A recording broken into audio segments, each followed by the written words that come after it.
लोहारा गावात उष्णतेमुळे क्रेटा कारला आग. दुपारी 2 वाजताच्या सुमारास घटना.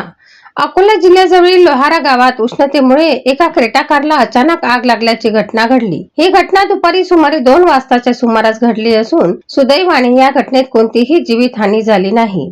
मिळालेल्या माहितीनुसार ही कार जुनेद शेख यांच्या असल्याचे सांगितले जात आहे. प्रत्यक्षदर्शीच्या माहितीनुसार कार रस्त्याच्या कडेला उभी होती आणि बराच वेळ उन्हात उभी असल्यामुळे अचानक कारच्या आतून धूर येऊ लागला. काही क्षणातच आगीने तीव्र रूप धारण केले आणि कारचे काही भाग जळून नुकसान झाले. घटनेची माहिती मिळताच स्थानिक नागरिकांनी तत्काळ पाणी व इतर उपलब्ध साधनांच्या मदतीने आग विझवण्याचा प्रयत्न केला. नागरिकांच्या प्रयत्नांमुळे आग आटोक्यात आणण्यात यश आले. दरम्यान या घटनेत कोणीही जखमी झाल्याची माहिती नाही. उन्हाळ्याच्या दिवसात वाहनांमध्ये तांत्रिक बिघाड किंवा अत्यधिक तापमानामुळे अशा घटना घडू शकतात असे तज्ज्ञांचे मत आहे.